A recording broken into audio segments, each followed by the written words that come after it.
Welcome to Excel Boats on the X Podcast, powered by Mud Buddy Motors. I love the smell of napalm in the morning. The only podcast to bring you insights on the world of hunting, fishing, and boating. With your host, J. Paul Jackson. You don't say much, do you? Now, load up and sight in. This is On the X. Welcome to the Excel Boats on the X Podcast, powered by Mud Buddy Motors.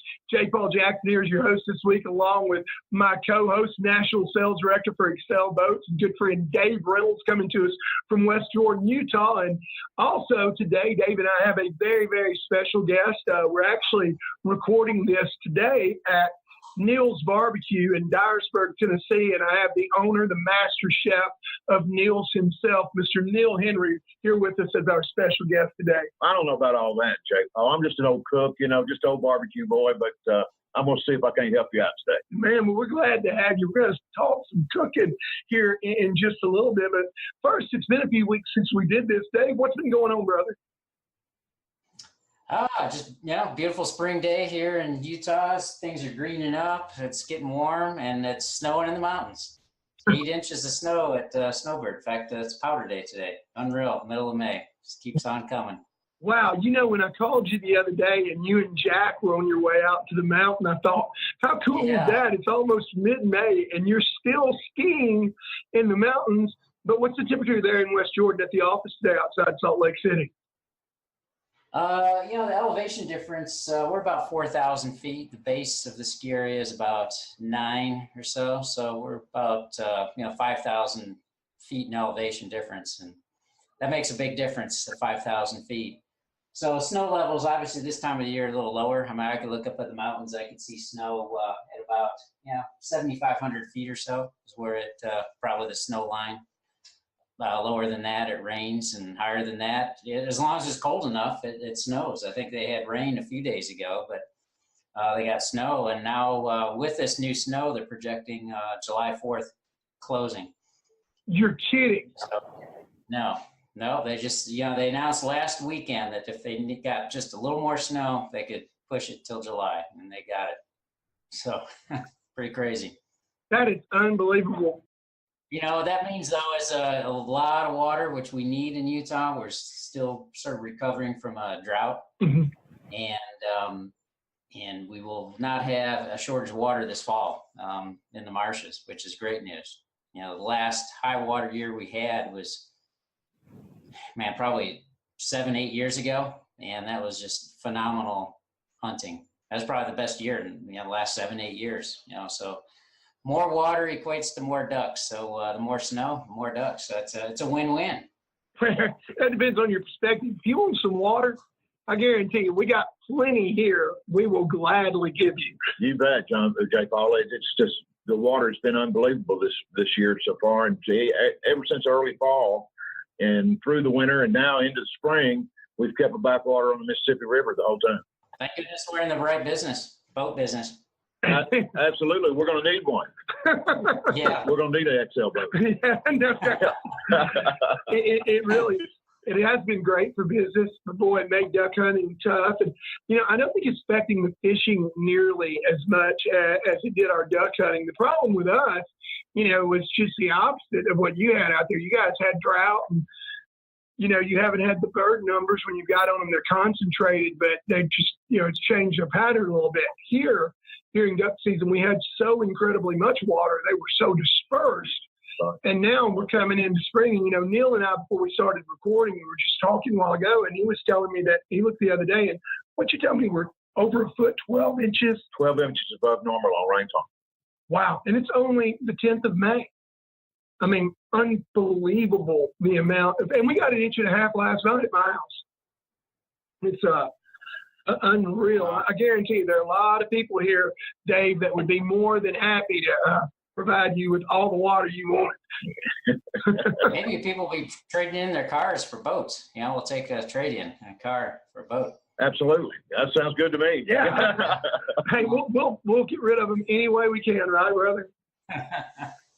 But, it really has been good for us. You were telling me the other day that we're already up this year over what we were last year, and it was a record year. So really thankful for how good the boat business is right now. Hopefully, Yeah, sales have been good, although, it's a slow start, and I think it's industry-wide. And, companies such as floor plan companies like Wells Fargo, or, they're a little nervous, but it's weather-related. It's cold, wet spring. Nobody's selling boats. Nobody's buying boats. It's just one of those things you have no control of. Totally seasonal. That's right. But, of course, when sales are down slightly, they first thing, if the recession's coming and this and that, but it's the weather. Yeah. Weather related.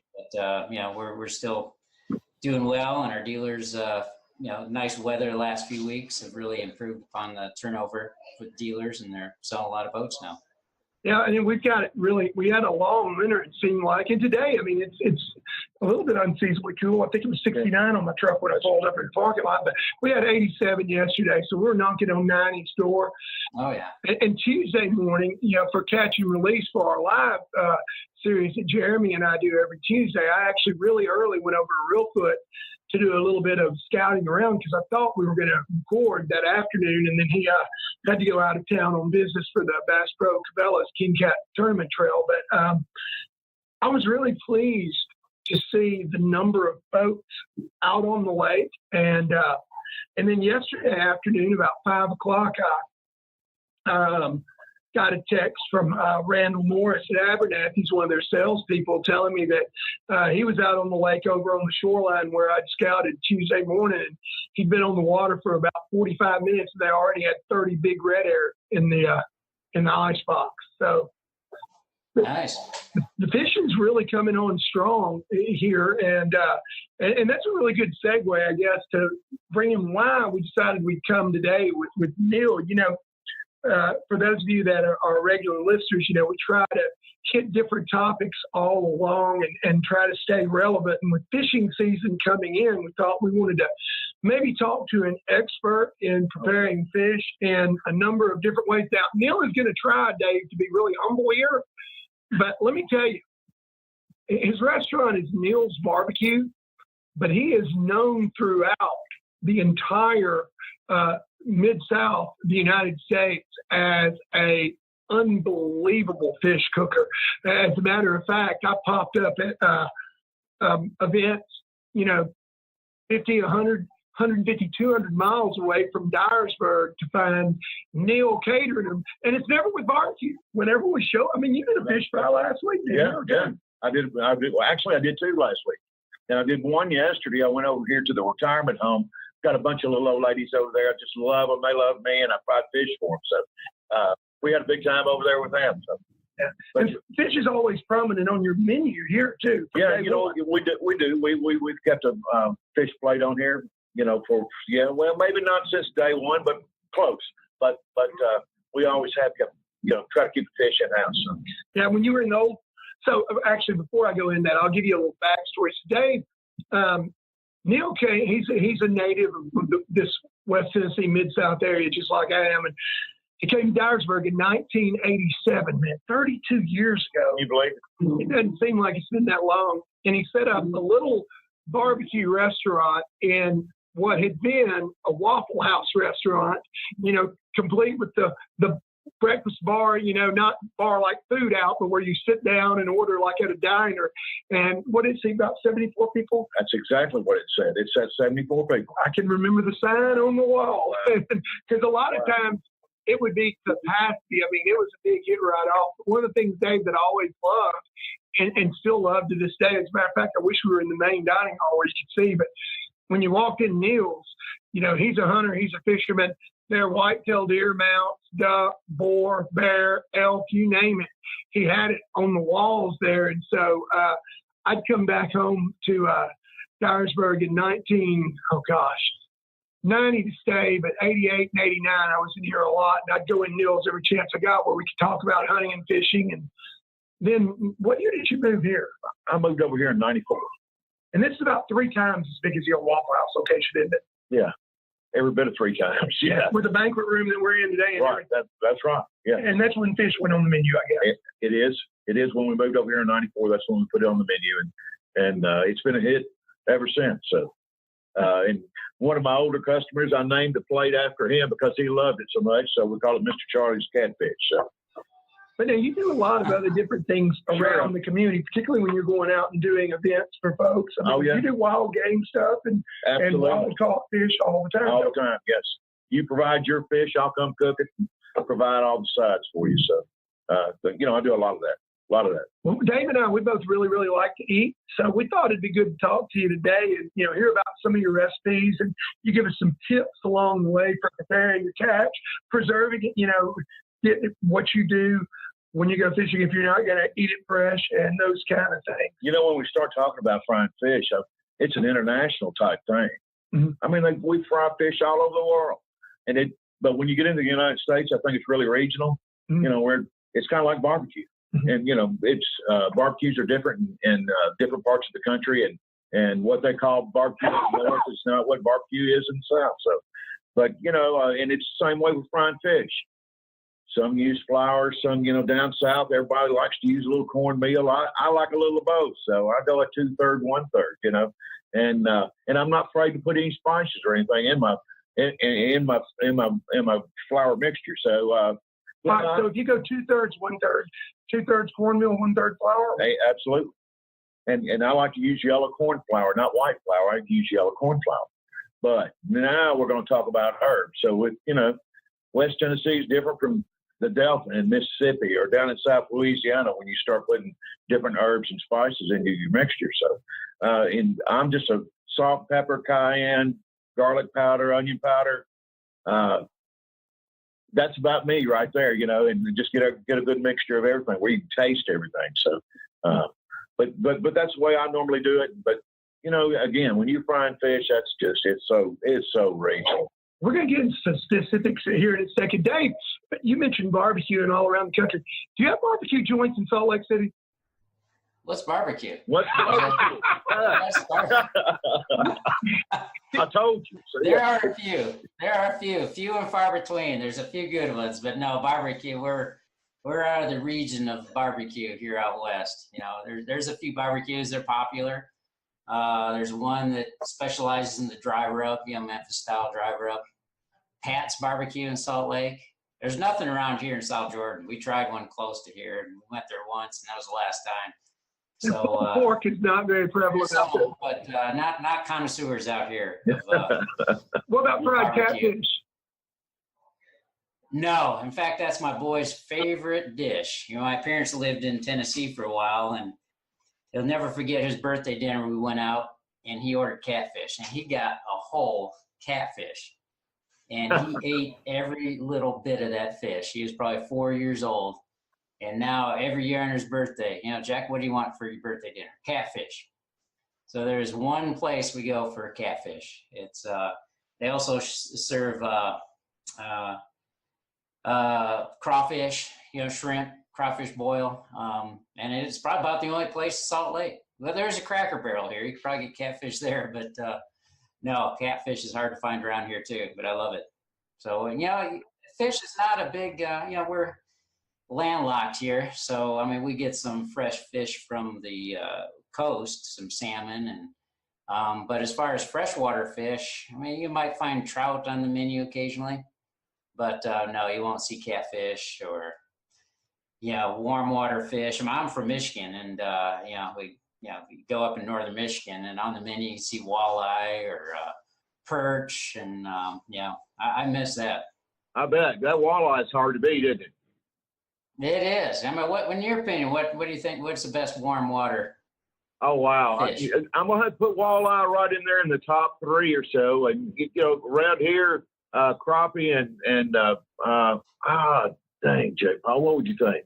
Man, you know, I agree. I think the walleye, it runs near the top, but in our area of the world, crappie, some people call them white perch. If you're down in Cajun country, they're called sockeye. But I think that just the mild flavor, the really great texture, crappie and walleye are probably both king. Crappie is definitely number one around here. You know, bluegill brim right now, I mean, the big red here, really, really good. Any panfish here in the South. Neither one of us has mentioned sauger either. No, but that's so. No, that's Man, that's really good. Related to walleye, isn't it? There you go, Dave. I'm going to say walleye, crappie, and sauger are right there at top three. Right.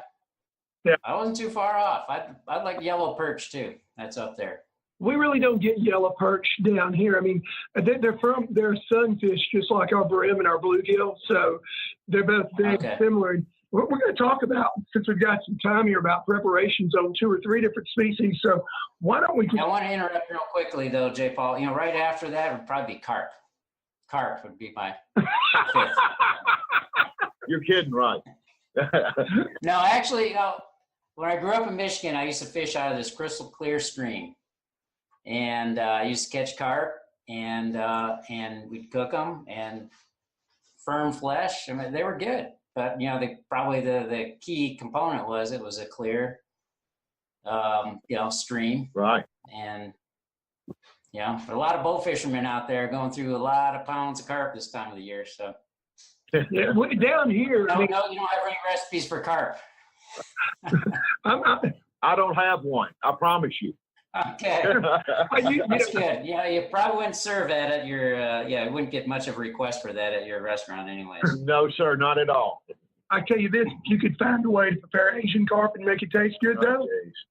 I mean, and there's actually, and I haven't been there yet, but there is a restaurant, I don't even know the name of it, up on the Tennessee River or Kentucky Lake, that they actually offer, it's fried Asian carp, but they call it Kentucky caviar.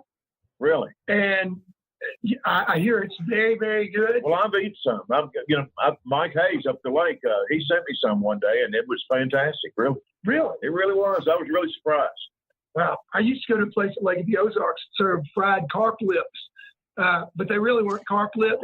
They were onion rings, but that's what they called their onion rings, fried carp lips. I always thought that was kind of hilarious. Yeah, Dave, down here, man, we see so many carp in like the Mississippi River and the Forked Ear and, in these places where the backwater gets out and the water is just so unbelievably trashy and often smelly. Right. I can't imagine anything coming out of that really tasting good. Although there are people that love buffalo. Absolutely. Buffalo ribs, that's a biggie. Yeah. I've fried them anyhow. Yeah. So we I mean, here in the South, though, Dave, there are a lot of people that do eat carp, and so you're definitely not alone. I'm sure that, those Asian carp coming from Kentucky Lake, because that really is really nice water, very clean. I'm sure they probably have a different flavor than the Asian carp coming from the, say, Mississippi River. I would think so. Yeah, but you name it. I mean, I've seen people eat it around here if it's fish. I can remember I was fishing a few years ago. I don't know if you know what a grinnell is. Some people call them bowfin. I think actually that the proper name is bowfin. It is bowfin, yes. Yeah. Or dogfish. Dogfish. It's a Dogfish. Okay, all right. A bowfin. Yeah. I've heard them called that too. So I was fishing a borrow pit down by the river one day for bass a few years ago, and this place has some pretty good nice bass in it. And I'm running a crankbait along when a big old grinnell or dogfish or bowfin nails. I mean, this was a 5-6 pound fish, fought like you would not believe. But I brought it in, and there was this lady sitting there with her big sun hat on and several cane poles stuck out in front of her. And she was sitting on a bucket that she kept dropping her fish in. And when I caught that fish, I was with a buddy, I'm like, man, I can't believe this. You want to get a picture before I throw it back? And she comes off that bucket. She's like, don't you throw that fish back. Oh, no, son, you're not throwing that fish back. I want it if you don't want it. That's right. And she was so excited to get it, and I was proud to put it on her table. So, yeah. I mean, there are people down here that, of course, you could, it's like frying is almost as good as wrapping something in bacon. Right. Absolutely. You can wrap just about anything in bacon and make it taste okay. And frying is just deep fried. You can do just about anything. But here, so true. I will say this, Dave, about this area, because, I mean, fried fish is so big here, and now baked and grilled and blackened are all coming on. I mean, every restaurant just about in town offers it on their menu in some form, and we have little food trucks now. I've seen a couple of guys setting up, particularly on Fridays around town. But to really, really prepare it right, it's an art. So unless you got a species you want to hear about, Dave, I'm going to start with catfish or just fried fish in general. So the first question that I've got for you is this, and I think I know the answer to this question, which is pretty much universal in the South. A whole lot of the way that the fish turns out is related to the oil that you fry it in. Would you agree with that? Somewhat. What do you use? I use a vegetable oil. You know, all the other, again, we'll go back to that regional thing, but a lot of people use peanut oil. It's a Blue ants, baby. Oh, yeah. I mean, but that is so common here, but I don't. I use a good clean vegetable oil. Number one, I like to use it and get rid of it. Yeah. Peanut oil, you're going to use it and keep it, actually. Yeah. You're going to filter it and keep it. And it keeps for a long period of time. The difference between the vegetable oil and the peanut oil is the flash point. The flash point on peanut oil is so much higher than it is on vegetable. So that makes it a little more stable than the vegetable oil. Makes it safer. But I like that fresh oil flavor in fish because you don't have a taste of oil, you got a taste of fish. Yeah. And that's one reason I do it. But other than that, you know, when we started cooking that fish, you want a good, clean, dry fish. I like a dry. Get it dry, pat it dry, get the moisture out of it. Where, again, it won't break your grease down either if the water's out of the fish. So gosh, I didn't know that. Did you, Dave? No, I didn't. No. The water actually breaks down your grease or your absolutely. Oil. Wow. Absolutely. I know, you know, from being a little boy in my grandmother's kitchen with her. And, of course, I don't know if you even know this or not, Neil, but my grandparents, when I was a little bitty boy, owned a boat dock in Real Foot Lake. I did not know that. My grandfather, as a hobby, he didn't do it for a living. He actually bought the boat dock and the bait shop and stuff to give my grandmother something to keep her off his ass, I think, most of the time. But you know, so we grew up eating crappie and brim and even bass caught out of Real Foot Lake. And my grandmother, I mean, she would always take those crappie, and for us, it was usually whole. Right. We would scale them, and you make a certain cut to go through and take the insides out of them, and then also where you can lay them open. And you know, my grandmother, she would take those crappie and wash them off, and then before she got ready to fry them, she take cotton towels and dry off the outside, shove it up on the inside. Absolutely. Get all that water out of there. So that's why. And then breading the fish. Yeah. You know, there's how many methods are there out there to bread a fish? What's your favorite? Hundreds, literally. We've already established that you like to use a 2/3, 1/3. I like to take a big, 2/3, 1/3 on the flour cornmeal mixture, and then the herbs of your preference to put in there. And I just like just a big old pan to put it all in and bread it in that way. But you know how many times I bet she did it in a paper sack. Exactly. She did it in a grocery sack. My grandmother, Dave, you saved, of course, they were children of the Depression, so they saved everything. I mean, we ate everything. You know, her favorite part of the fish, too. Well, we'll come to that. Right. Back to that in a minute. I don't want to get us down a rabbit hole here on a tangent. But, she had a grocery sack, and she actually was about 60-40. She was very close to you. Right. She would do a little bit more yellow cornmeal, and she always used yellow flour, not white. Right. As you said. Right. And she would put it in a paper sack. You know, you don't get paper anymore at the grocery store, but you just get those. You have a choice. You get paper or plastic here. Here we don't even get a choice anymore. It's just plastic or plastic. That's it. Yeah, or bring your own. Bring your own is becoming popular. It is. It really is. Yeah. I go into the grocery store to take stuff out, not take stuff in. But anyway, she'd put that in that paper sack. She'd put her breading in there, and then she would just reach in. She had these big tins with salt, and she ground her own pepper. Right. And she just reach in and grab some and throw it in that sack. Throw those fish in there, fold over the top, shake that thing up. Right. That's exactly right. I can see my grandparents doing it also the same way. But, you know, now they sell some commercial-made deals that you put the fish on one side, the breading on the other, and you shake. And that's me. Just give me a big pan. Give me a big pan, and I roll that fish. And I like to put my fish in there and put pressure on it. So I press it down into that flour and cornmeal mixture. and Wow. where it sticks a little bit better with that dry fish. But I like to pat that fish down into that flour mixture. So. Wow, that's pretty neat. Maybe that's why your catfish fillets fried are so great. I don't know about that. But anyway. So if you're doing, say, catfish versus a more white style like a crappie or brim, is there anything different you do to your breading? No. There's nothing I do to my breading. Now, the temperature of my grease, I adjust a little bit because on your whole fish, you need to slow it down just a little bit where it'll cook all the way through. But in the fillets, they just, they flash cook. They're up right quick. So, but that's the only thing I do different. What temperature do you want your grease at when you're frying filet? I want 350 for fillets. How long do you leave them in there after you drop About, let's say 2.5, 3 minutes. That's it. That's it. So get it 350. Or do you want to do like the old timers? So let that fish float. Yeah. That and your hush puppies too. That's it. Let that fish float. So yeah. Get it good and crispy. Yeah. What kind of pot do you use? Well, I've got not a commercial rig, but I've got a home built pot it's a big square, holds about 65. Steel or aluminum though? It's steel. Steel. It is cold rock. Yeah, it is steel. So. Have you ever seen one of those, Dave? Yeah, I haven't. We'd have to get the steel because all of our stuff's aluminum, but it'd be pretty easy to whip one of those up in either the Mud Buddy or the Excel Boat Shop. But I've seen his in several commercial like it, and what they do is they take sheets of steel and they cut out the sides, and they're not round. Yours is square. Rectangle.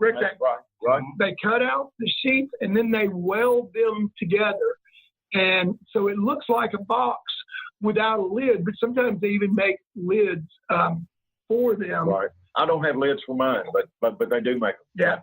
Yeah. And I like the steel so much better than the aluminum. You don't get the hot spots you get.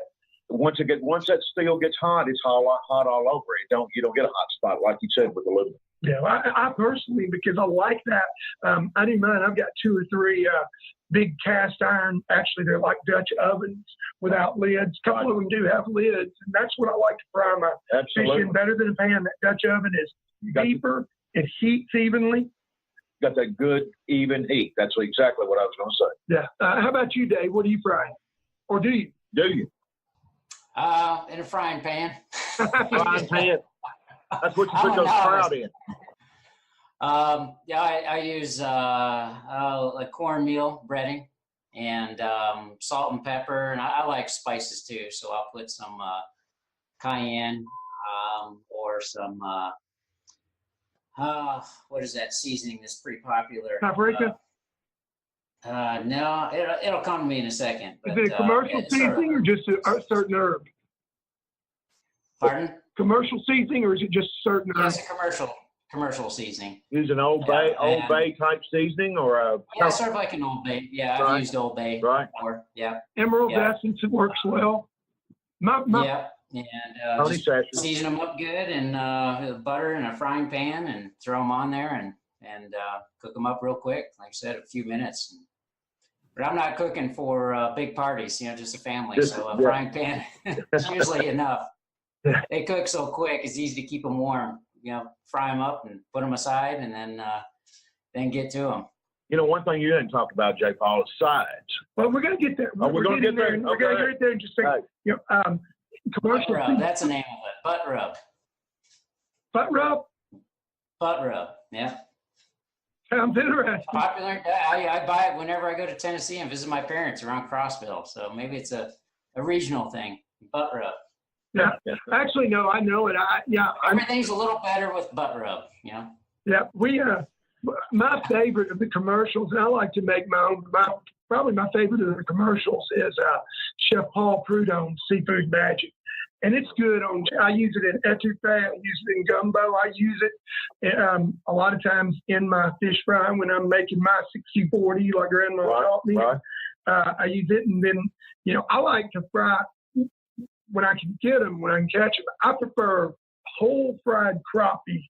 Absolutely. Over anything else. And Dave, I don't know if you've ever had it, but even the skin, when it's fried right, tastes just great. And my favorite part, and I bet you could guess it. Actually, take a guess. J. Paul, you want me to guess it? Yeah, what do you think my favorite part of that crappie is? If you eat a crappie like I do, I bite the tail first. Yes, that's it. The tail I is was maybe the gonna say dorsal tail, fin if it's yeah. big enough. It's like potato chips. Oh my That's God. right. Yeah, same. It is Bluegill and fry them up, and the tails. Yeah, you Yeah. gotta pass it. Hey, same Gotta thing. eat the tails and the cheeks. that's right. But yeah, the tails is like potato chips. Those are good.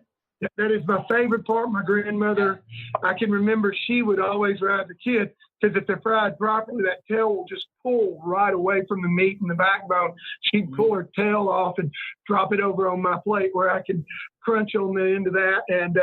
And then there's certain sides so that, around the country, I think they're kind of universal. If you're thinking fried fish out there in Utah or anywhere you travel, Dave, what are you thinking for sides? I can think of three. Hush puppies. Hush puppies. Amen. Hush puppies, French fries, and coleslaw. All Yeah, and okra too. Fried okra. right Oh, on. yeah, that'd be pretty good. But around here, Dave, it's white beans. White beans, that's right. Damn. Gotta have them. Okay. Yep. Yeah, white beans. And onion slices. Some people like them pickled. You ever do Right. pickled onions? Okay. Right? It's coming that season too. I be pickling cucumbers and onions all summer long to go with my catfish. Well, a good pickle with fish is always good. So Dave, Oh yeah. I'm going to give you a really cool recipe too that it's Neil's show today. So we're going to get a recipe from him for a side. One of my favorite things in the summertime when we're catching fish and frying to go along with the coleslaw, the hush puppies, the white beans stuff is I take Vidalia onions and cucumbers out of my garden. Buy the Vidalia onions. I grow my own cucumbers. Peel the cucumbers, slice the onion and break it into rings. And then I take a solution of 50% white vinegar, 50% water, and a whole lot of sugar, and some salt and pepper, very little salt, a little bit of pepper. And I put those cucumbers and those onion rings, just the raw Vidalia onion rings in that, and I put them in the fridge, and I put do not touch for 5 days. Whatever the date 5 days away is, do not open until this date. And those onions, caramelization is cooking, so that's not really the right word, although the acid in the vinegar does cook them. Right. To a Good degree. acidity. That's right. Right. Right. They don't taste anything like the raw onion. I mean, they are so good with fish. And some restaurants, particularly as you go down through southern Arkansas and Louisiana, they have pickled onions. I know there used to be a chain of restaurants. I think there's still one in Maumelle, Arkansas, called Cock of the Walk. That's it. You been to Cock of the Walk? Top of the wall. They're pickled onions. They Madison, serve jalapeno cornbread. There's one in Madison, Mississippi. That's right. Sure is. Madison. The original, I think, was in Natchez. Right. I don't know if That's it's still exactly there or right. not. That's- So hush puppies are probably king. What's your hush puppy recipe? Oh, wow. Or can you share it? Would you have to shoot me if you don't? I really don't want to share that one, but how about I share a coleslaw recipe? Let's hear it. Okay, I like to do the shredded cabbage type thing and a vinegar slaw. Mhm. With doing vinegar, like you said, about 60% vinegar, 40% water, cup of sugar, tablespoon of dry mustard. Put this on the stove and bring it to a boil. Cool that solution and then pour it over your shredded cabbage and in my shredded cabbage, I want to have a little onion and a little bell pepper. Yeah, me too. Salt, pepper, a little celery seed. Let's go. Yeah. Let it soak a day. It makes it even better. So, I use celery salt instead of regular salt in mine do you? to get the celery and the salt. I'm a salt guy. So, I hear you. all right. Do you like coleslaw, Dave? And if you do, Oh yeah, I love coleslaw. Yeah, I like it. That sounds like a good recipe because I prefer that type over the more creamy coleslaw. Right. that was my Right. question. You a creamy coleslaw or a vinegar slaw? Vinegar slaw any day. Yeah. Yeah, creamy slaw is okay. Maybe more with burgers and stuff, but vinegar slaw I think is Yeah, if I mean, just tastes a little fresher. It's better with fish. And, I agree. I agree. Totally. We all concur in that. So what all about right. white beans? Now your white beans, do you buy the dried white beans? Dried white beans, soak them overnight. Northerns, right? Great Northerns. That's Great right. Northerns. That's right. White beans in the South. Great Northerns on the other side of the river. But soak them overnight. And bacon grease. In the South, we cook with a lot of bacon grease and sugar. That's all. That's one of my sayings. In the South, we put everything. Sugar and bacon grease gets in everything that we eat around here. So it's just we're in the South. Hey, what can I say? But but taking those white beans, letting them soak, drain that water off, bacon grease, chopped onion, a pinch of sugar. Here we go, salt and pepper. Yeah. And if you got a little ham hock, a few ham hock pieces in there, and then slow cook. Here we go. Can you even buy ham hocks in Utah? No. You might be able to find them. No, I haven't seen them at the grocery store. In every grocery store here, you can find ham hock, and in a lot of them, it's in the 5 for $5 section. That's exactly. You're exactly right. That's where it's going to be.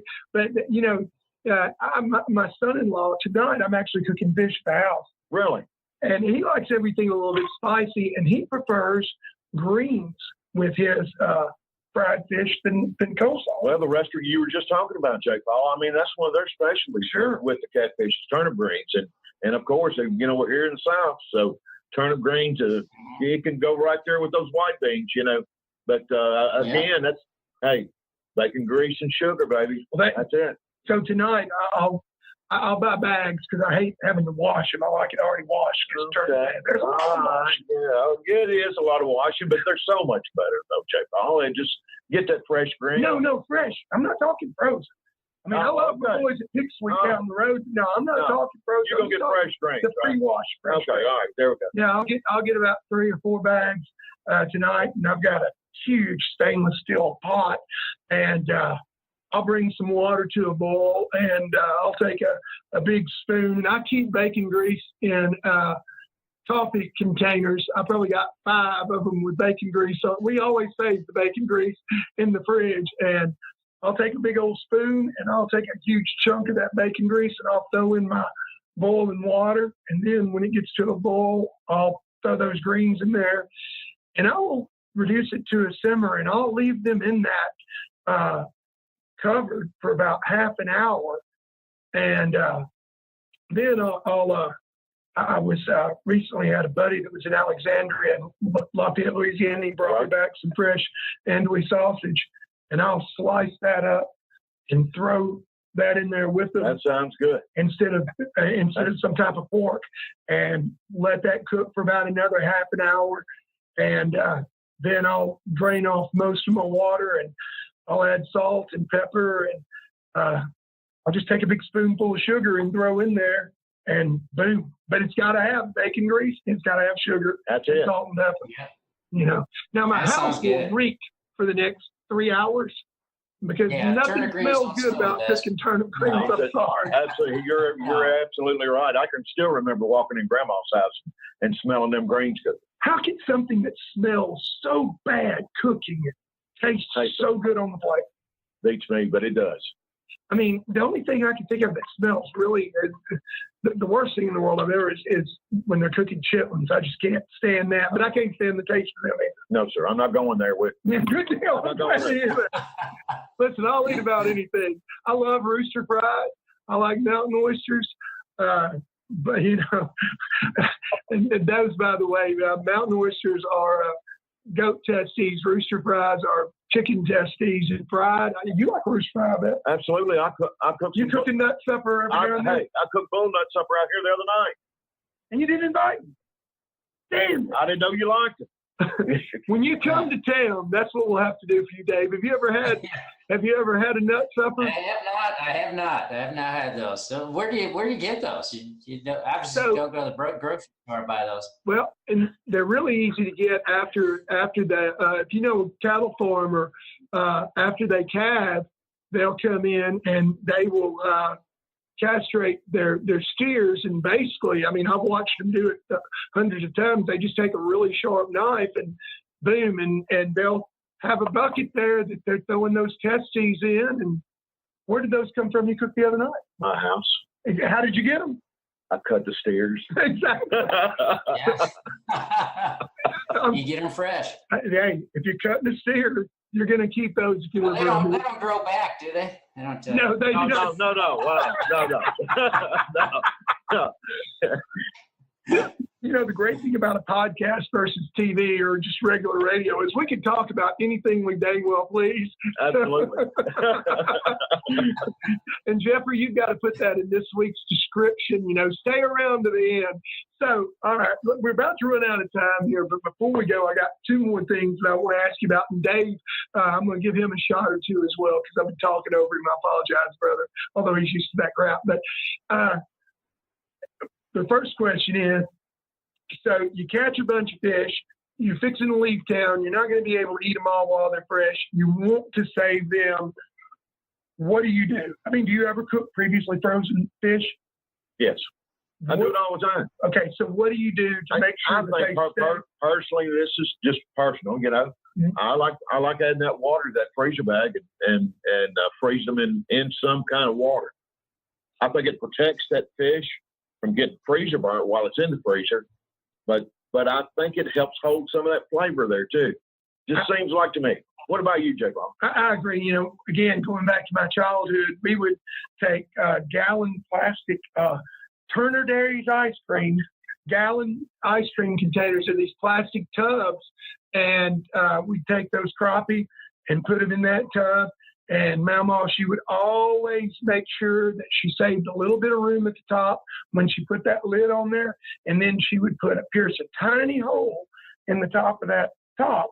So when that water would expand when it froze, it would not pop the top off of it. It would give it room to expand, and it would put space between those fish. And then, you could buy the little square plastic containers. We would do those for fillets, and to this day, that's still the way that I never do it in a freezer bag. I do it in plastic tubs. On that same topic, how many days can you refrigerate fish before going bad? Rule of thumb there, Dave, that's 5 days. I'm not going to go past that 5th day. 3 for me. Once you start smelling up your fridge, then it's yeah. And we know, and we all know a fishy fish is not a good fish. No, it is not. Oh yeah. No, it doesn't. Takes a little more seasoning. Yep. Yeah. Oh yeah. Yeah. Oh my God! I'm not even going to go there. I was going to ask you what the blind man said when he walked by the fish. No, we're not going to leave that alone. Yeah, we'll leave that. We know where that's going. Yeah. So anyhow, I'm going to go over 3 days.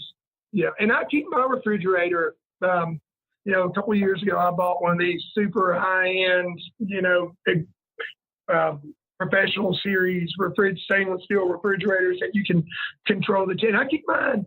The main compartment of it at 34 degrees. Right. Because I think everything that's just right there above that freezing point keeps better. But even fish, 3 or 4 days, or I'm going to put them in the freezer. The exact opposite of game. I mean, I've said on this program before, a lot of times I'll take my ducks and draw them and hang the whole duck after I draw them. Sometimes for, a week or 10 days. Absolutely. As long as it stays cold, it's not going bad. It's not good, but the fish is just the opposite. If I can't do, I'm with you, man. 5 days at the very outside. Yeah. And I think certain species keep better than others. I think that the softer the texture of the meat in the fish, the shorter that it keeps. Trout in particular. I mean, and then when you talk about saltwater trout, like speckled trout, a day is all I'm going to do. That's right. After a day, that's going to firm up in that good cold refrigerator. By that second or third day, they've started to degrade really, really bad. Yeah, they lose total flavor. I mean, they don't have any at all after you get past the second day. All right, well, that brings me to question 2. So what about the calf nuts? How do you preserve those? Well, hey, I do them just like I do that fish. I put them in a bucket. After I've drip cleaned them, Mm-hmm. I put them in that bucket, put a little water in them, and freeze, and then bring them out as I need them. So, yeah, I've got a 5-gallon bucket sitting in the freezer right now. Today, I've already got them. Okay, so when you get here, we're going to eat some bull nuts. Okay. He's coming next month. Right. Next month, you're going to be here next. Perfect. We'll save them till then. Yeah, Glenn has All already right. okayed you being here for the groundbreaking. Don't know if you do that or not, but he and I talked about it. No. So we're coming to meals, and we'll have fried fish and fried bull nuts. How about that? All right. Sounds good. ain't nothing Looking like it. forward to Hey, it. white gravy and biscuits. Oh, hell yeah. That's what I'm talking about. Sawmill gravy and big old cat. It's going to be some Just good. made me hungry. Yes, sir. So before we let him go, Dave, your turn. Anything you want to know about? Oh man. I put you on the spot. I'm sorry, but I've been asking all the questions. Yeah, you did. Yeah. I wanted to give you your shot. No, there's a lot of interesting. I mean, we're lightweights out here in Utah. We're it's more meat and potato country out here. I mean, I'm jealous. I just love the food. Whenever I go south, when I visit my parents, Tennessee or Headford, or go south, Arkansas, I just love it. I can't get enough of it. And yeah, I'm actually jealous that we can't find that kind of food around here. Not that creative. We're pretty boring out here in Utah. So it's pretty interesting topics. Well, I'll tell you what, Neil. You guys have the best food and the best cooks in the country. Thank you very much. We really do have that. And I've got one of the finest around here sitting beside me at the table today. Really glad to have him. I'll tell you this, Dave, too. He does a lot of wild game suppers as well. Deer. How many elk have you killed? I've killed 3, actually. I've had 12 elk killed in front of me that I've called up, and other people have killed, but I've killed 3, actually. So I'm sure you've got a really, really good recipe for elk go, Monaco. Yes, I can do that. All right, so here in a few weeks, it gets a little bit closer to hunting season. I'll tell you what, Dave, we'll bring Neil back. We'll come back here to the restaurant, and we'll do another podcast with him. We'll talk a little bit about wild game cooking here in a few weeks. Now, for those of you guys out there listening, I'd like you to be sure to go to our Facebook page, both Excel Boats and Mud Buddy Motors, and be sure and like them. Also, there's still so much that we didn't get into. So when we put up today's podcast in the iTunes store and on our YouTube channel, I'm going to ask Jeffrey to also put the podcast up on the Excel and Mud Buddy Facebook pages. If you've got any questions that you'd like to have answered about preparing fish, ask them there on our social media pages, either on the Facebook page for Excel Boats or Mud Buddy Motors. I'll follow up here in a few days, take those questions, run them back by Neil, and share his answers with you on our social media. So, we're going to follow up on this. I'm sure there is a lot of feedback to be had out there. But in the meantime, we'll definitely have you back again. But, man, thank you, buddy. Thank you. I've really enjoyed today. Oh, it's been great. It's been a heck of a lot of fun. And I can tell you, on behalf of both Dave Reynolds and myself, I want to thank you and everybody out there for participating in this edition of the Excel Boats on the X podcast, powered by Mud Buddy Motors.